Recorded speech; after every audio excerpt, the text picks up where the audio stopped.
くらえ。よし。プリミティアプレイヤーエールです。今回はペンデュラムを作ってみようと思います。罠としてよく出てくる振り子に釜のついたやつですね。大きなサイズの強力な兵器にしたいので、うまくできたらチャンネル登録してもらえると嬉しいです。それでは作っていきましょう。まずはゴムの細い棒を作ったら地面に垂直に立てます。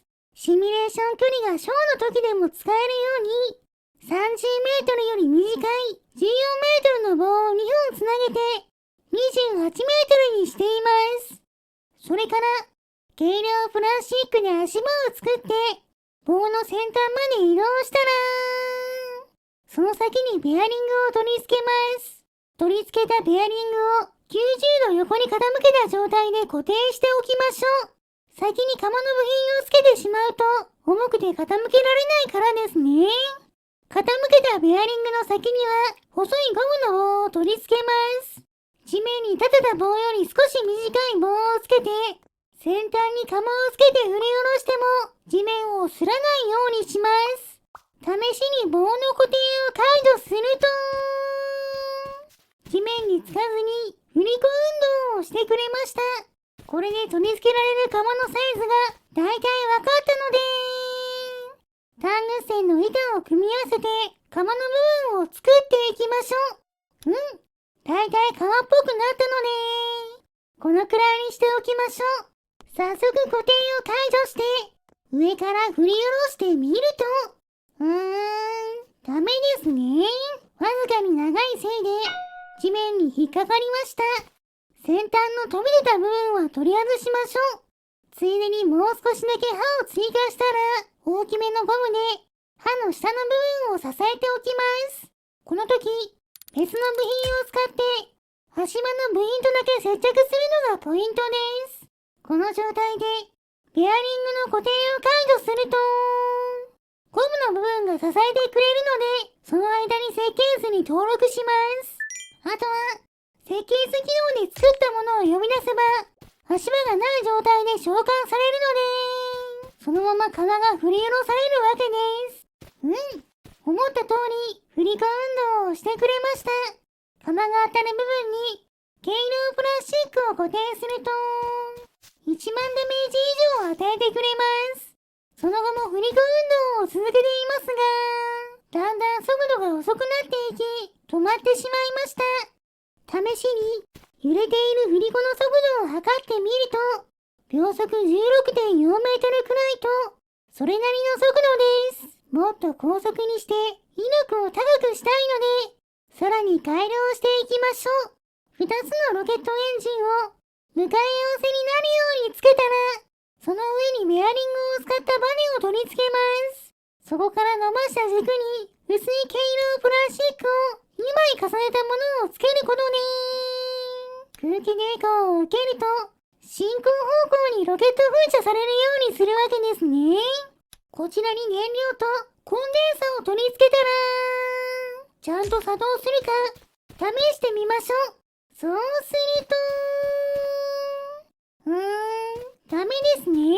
ロケットエンジンが作動しません。スイッチのバネを動かす力が足りないみたいです。そこで取り付けている軽量プラスチックの板を2枚から6枚に増やしましょう。こうすることで空気抵抗が増えてスイッチが入りやすくなるはずです。もう一度試してみると作動していないかと思いましたが画面外に行くときに噴射してさらに戻ってくるときにも逆方向に噴射してくれたので予想以上の速度が出て振り子がぐるっと一周回転しだしました。燃料を使い切ってもかなりの速度が出ているおかげか回り続けてくれています。私の視点にして近づいて見てみるとなかなかの迫力ですね。かなりの速度が出ているのがわかります。こちらに近づいて速度を測ってみると秒速 62.9 メートルほど出ていました。なかなかの高速です。早速こちらを使って前にある木を破壊できるか、試してみると、よし、燃料部分が当たったみたいですが、その重さのおかげで無事破壊できました。続けて召喚して、残った木の幹を狙ってみると、よし、36万8121ダメージ。すごいダメージを与えて、一刀両断です。ちゃんと思った動作ができたので、これでペンデュラムは完成です。もしターゲットに当たらない場合でも、長時間回転して、危険なトラップとして作動してくれるのも、いいところですね。試しに、古代の要塞の壁を狙ってみると、36万ダメージほど与えて、一撃で破壊できました。ペンギュラムはいくらでも召喚できるので、それからも、たくさん召喚していくことね。古代の要塞の壁は、ボコボコに破壊できました。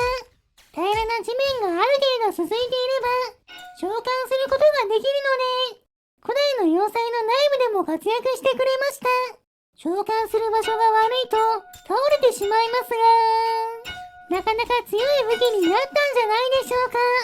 ではここで、紫ジェシーさんが作った草の巨人を、フソー66さんが石化した石の巨人をお借りして、そちらを狙ってみましょう。いきますよー。くらえー。よし。下から切り上げて真っ二つです。とても痛そうですね。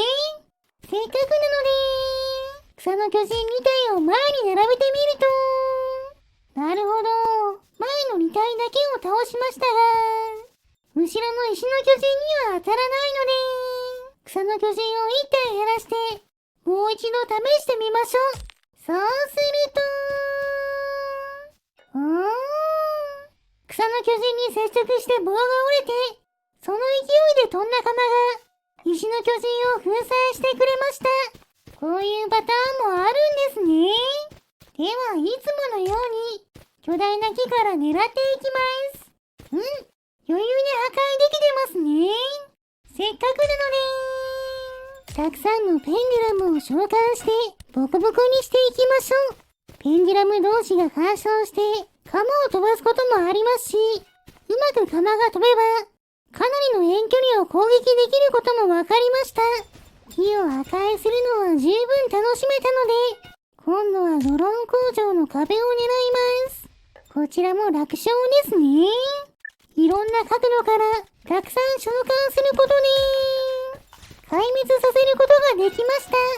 さらに、風力発電機を狙うと、ゴムの棒、ロケットエンジン、タング線の鎌が順番に当たって、3回のダメージで破壊できました。綺麗に当たらなくても、なかなかのダメージを与えられる兵器です。それでは次は、こちらのザコキャラの大群を狙って、ペンデュラムで攻撃してみましょう。